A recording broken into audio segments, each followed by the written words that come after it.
Assalamualaikum warahmatullahi wabarakatuh. Perkenalkan, nama saya Mira Yulianti dari Fakultas Ilmu Kesehatan, karyawan semester 4. Saya akan menjelaskan tentang Islamisasi ilmu kesehatan. Yang harus kita tahu bahwa pada tahun 1961, UIK konsisten Islam sebagai pandangan hidup dalam membentuk paradigma berpikir mahasiswa dalam mengembangkan Islamisasi. Motonya itu yaitu iman, ilmu, dan amal. Pada tahun 1983, UIK deklarasi ISK, Islamisasi Sains dan Kampus. Saat itu rektornya Profesor A.M. Saifuddin, yang juga salah satu Menteri Pangan di zaman Presiden Bapak Habibie. Pada tahun 1977, Kongres Umat Islam di Mekah dipelopori Profesor Nakif Alatas dicetuskan satu istilah yang disebut Islamisasi ilmu atau Islamisasi sains. Hasil ISK-nya itu telah banyak memberi manfaat untuk dunia kampus dan masyarakat. Salah satunya adalah Bank Muamalat Indonesia. Bank Muamalat itu bank syariah pertama di Indonesia.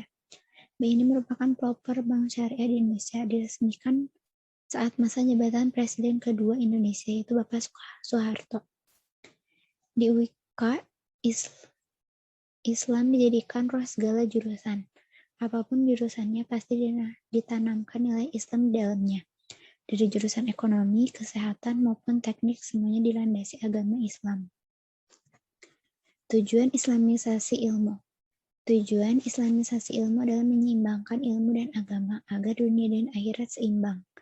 Ilmu dengan agama dan agama dengan ilmu agar bisa bahagia dunia dan akhirat. Gerakan Islamisasi. Gerakan ini diawali oleh OIK. Gerakan Islamisasi ini dirancang dengan 3 pilar, yaitu dengan memadukan kampus, masjid, dan pesantren. Materi kedua yaitu ada personal hygiene dalam Islam. Personal hygiene atau bagaimana cara merawatkan secara personal untuk memelihara kebersihan dan kesehatan baik secara fisik maupun sosial dalam perspektif Islam. Dalam perspektif Islam mengenai perawatan diri supaya tetap sehat, dalam Islam menganjurkan dan juga memberikan solusi setiap diri hendaklah memiliki kebersihan dirinya, baik secara fisik maupun secara meliputi kulitnya, tangan, dan juga giginya. Berkaitan dengan masalah fisiknya, tapi juga apa yang dipakainya. Perilaku personal hygiene. Yang pertama, Islam menganjurkan untuk menjaga kebersihan rambut. Yang kedua, termasuk bagian dari personal hygiene dan kesehatan, yaitu menjaga sunnah-sunnah fitrah untuk menghilangkan kotoran, bakteri, dan kuman yang menempel. Yang ketiga, menjaga kebersihan hidung. Yang keempat, itu menjaga kebersihan tangan dengan air dalam rangka menangkal virus corona. Materi yang ketiga yaitu konsep sehat dan sakit dalam perspektif Islam. Di dalam Islam sendiri, ketika melihat konsep sehat ini, bahwa sehat itu tidak hanya pilihan dari aspek fisik saja, tetapi juga dilihat dari aspek batin atau ruhiyahnya. Maka di dalam Islam, istilah yang ditujukan untuk makna sehat itu ditunjukkan dalam istilah as-sihah, yaitu tampak fisik, dan al-fi'ah bersifat mental atau spiritual. Islam melihat kesehatan secara lahir dan batin, maka itu disebut sehat wal-afiat. Sisi kesehatan dilihat dari pedoman pada Al-Quran dan Sunnah Nabi Muhammad, yang sifatnya universal, yang mencakup semua aspek dan fleksibel. Oleh karena itu, ketika orang menjaga kesehatan, Islam lebih menekankan pada aspek-aspek yang bisa menjaga diri secara baik jasad maupun rohaninya.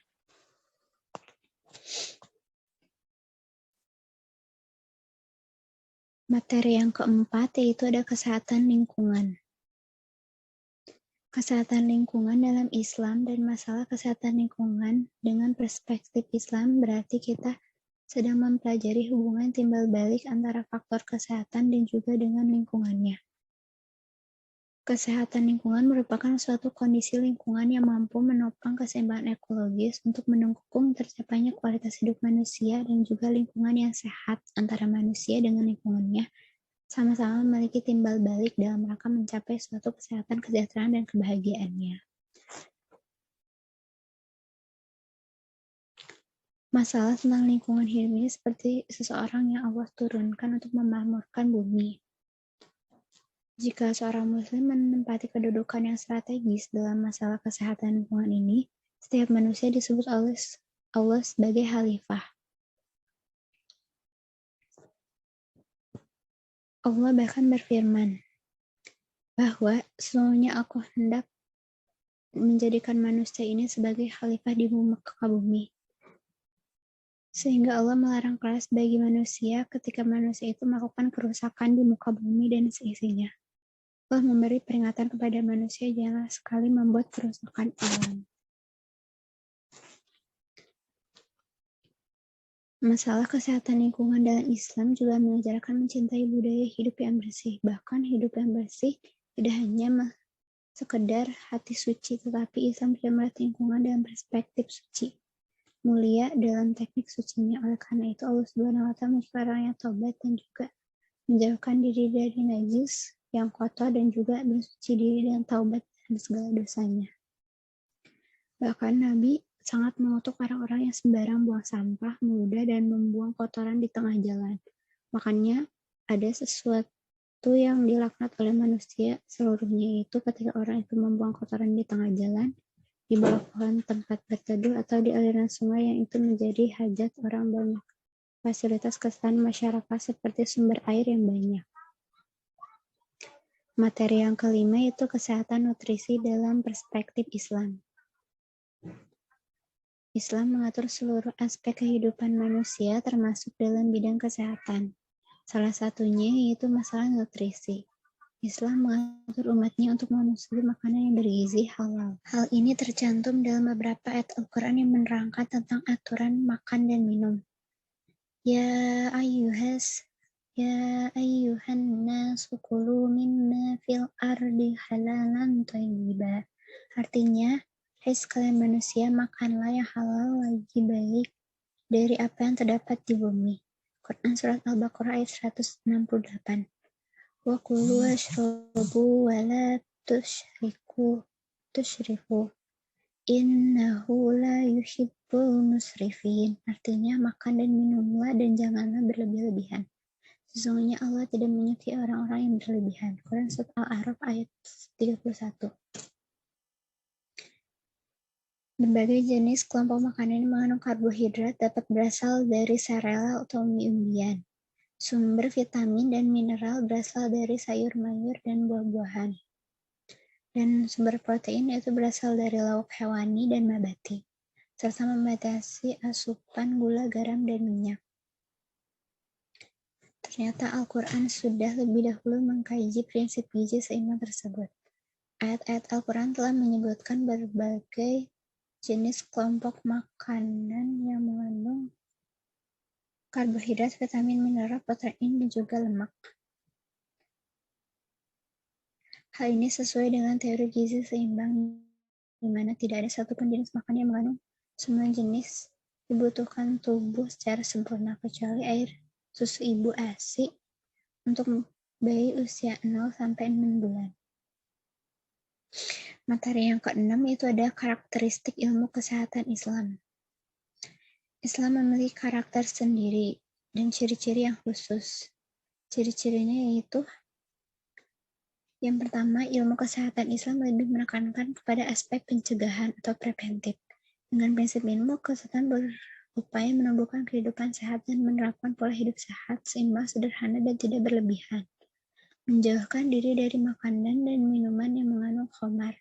Islam mengajarkan agar kita memiliki fisik yang kuat, maka dengan prinsip ini kondisinya akan terjaga. Oleh karena itu, pencegahan itu lebih baik daripada pengobatan.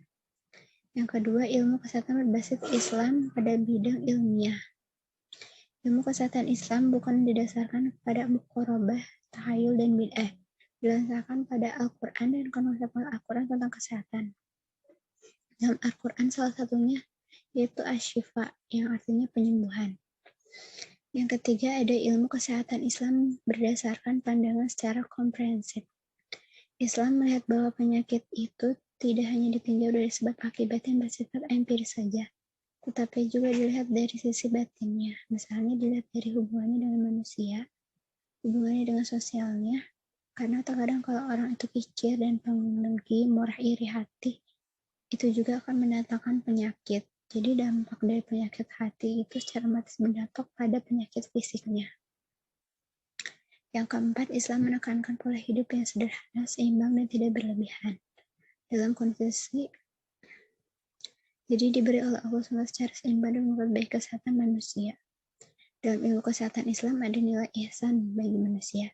Manusia itu bisa sempurna kesehatannya, misalnya kita mengonsumsi daging ayam atau daging yang disembelih, dalam prosesnya pun harus ada ihsan. Misalnya melayani orang di rumah sakit tidak hanya menjalankan tugas, tetapi juga harus ada titik kemanusiaannya, melakukannya dengan tulus, ikhlas. Lakukan dengan cara yang terbaik, karena nilai ihsan itu ada dalam prosesnya. Yang keenam itu ada dalam kesehatan Islam selalu mempertimbangkan halal dan haram. Yang ketujuh, dalam kesehatan Islam mementingkan maslahat. Terima kasih. Cukup sekian.